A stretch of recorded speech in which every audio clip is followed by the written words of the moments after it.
Nobody on the 47th floor paid any attention to the man mopping the hallway that night.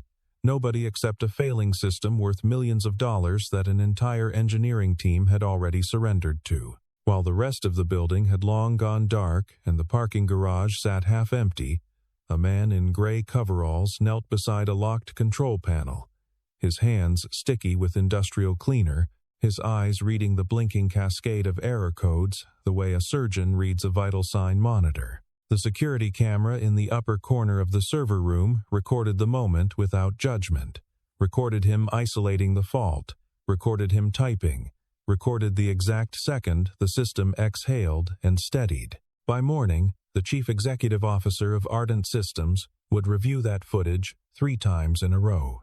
Then she would ask a single question that would send a tremor through every floor of the building. Who is the cleaning guy? Elias Carter was 38 years old, and he had been many things before he became the man people stepped around on their way to the coffee machine. He had grown up in Spokane, the kind of kid who took apart the family microwave at age 10, not out of mischief, but out of pure, burning curiosity about why the turntable motor had started making a grinding sound. His mother called it a gift. His 7th grade shop teacher called it a vocation. By the time he finished a degree in electrical engineering at the University of Washington, the industry had a more precise word for it: talent. Not the rehearsed, credential-polished kind that fills a resume with familiar logos, but the instinctive, structural kind, the ability to look at a complex system and sense where it was lying to itself. For 9 years, Elias had been a lead systems engineer at a mid-sized automation firm called Vantex Technologies. He had designed energy routing logic for industrial facilities across the Pacific Northwest, written the kind of documentation that junior engineers bookmarked and returned to for years. He had been good at the work the way some people are good at breathing naturally, without performance, without needing anyone to confirm it. He had also been, during those years, a husband.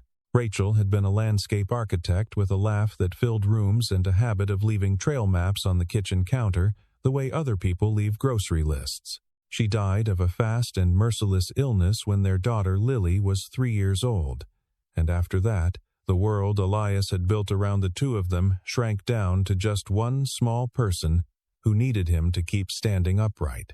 Lily Carter was 7 now, with her mother's eyes and her father's habit of asking questions about everything. She was the kind of child who understood more than she let on, who would sit quietly in the back seat on the drive to her after-school program and say things like, "Dad, I think you're smarter than most people," with the absolute certainty of someone stating a fact, not offering a compliment. She believed in her father the way children believe in gravity, not because anyone had explained it, but because the evidence was simply everywhere around her. Elias never corrected her. He also never told her about the last 2 years. The collapse at Vantex had not been his fault, though his name had been attached to it with the ruthless efficiency of institutional self-preservation. A senior vice president named Garrett Moss had pushed through a cost-cutting modification to a control system Elias had originally designed, a modification Elias had opposed in writing. Twice, when the modification caused a cascade failure during a client demonstration, Moss had moved quickly, cleanly, and without apparent conscience. Internal reports were revised. Timestamps were adjusted. By the time the investigation concluded, Elias Carter's professional record carried a notation that prospective employers read the way they read a criminal background check, with immediate, quiet disqualification. He had spent 14 months applying. 14 months of callbacks that stopped after the reference check, of interviews that went warm and then went silent. He had depleted most of the savings Rachel's life insurance had left him. He had moved he and Lily from a 2-bedroom apartment in Capitol Hill into a smaller place in a quieter part of Seattle, where the rent was manageable and the neighbors did not ask too many questions.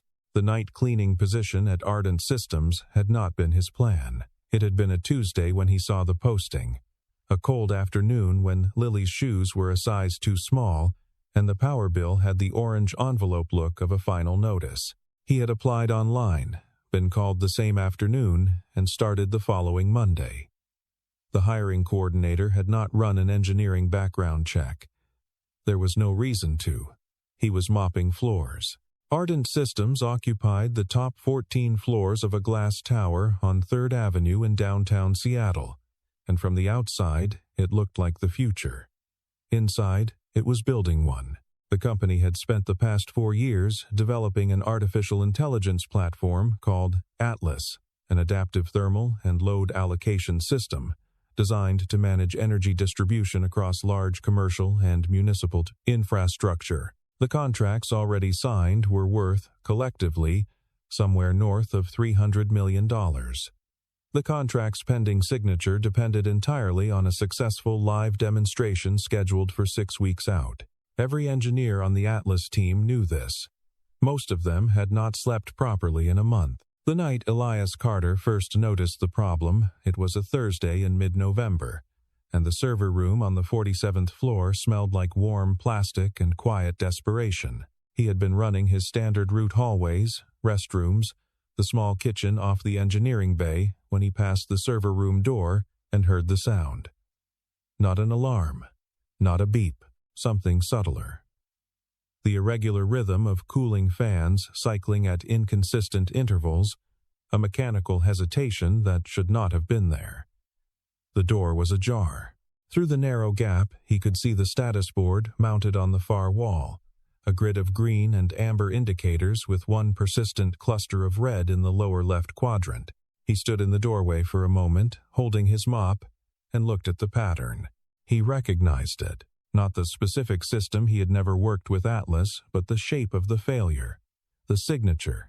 It was the kind of error that looks like a hardware problem until you realize it is a logic problem. The kind that junior engineers chase for days because they are looking in the wrong layer of the stack. He stepped back, pulled the door closed to its original position, and continued his route. The engineering team had been working on it for 72 hours by that point. The crew rotated in shifts. Though the shifts had begun to blur, people were sleeping on office couches, ordering food in bulk, filling the whiteboards with increasingly elaborate fault trees that grew more baroque and less useful with every passing hour. The Atlas platform had developed what the team was calling a logic loop in its primary energy distribution module, a recursive condition in which the system's load balancing algorithm would trigger a safety check that would interrupt the load balancing algorithm, which would trigger the safety check, which would the engineers referred to it, in the bleary shorthand of the severely sleep-deprived, as the loop that ate itself. The CTO, a precise and increasingly irritable man named Marcus Webb, had brought in 2 contractors from a consulting firm on the West Coast. They had reviewed the codebase for 18 hours and delivered a report recommending a full rollback to the previous stable build, a process that would take 3 weeks and effectively kill the demonstration timeline. Marcus had rejected the report and sent the contractors home. He was not ready to say the word rollback to Victoria Hale. Nobody who worked for Victoria Hale was ever ready to deliver bad news to Victoria Hale. She had founded Ardent Systems 11 years ago from a shared workspace in Belltown, with $22,000 in personal savings and a business plan she had revised 47 times before she stopped revising it, started executing it. She was 42, sharp-featured, and possessed of a stillness in high-pressure moments that some people found reassuring and others found deeply unsettling. The stillness of someone who has already processed the problem 3 steps ahead of everyone else in the plan, room, and is simply waiting for the facts to catch up to her. Conclusion.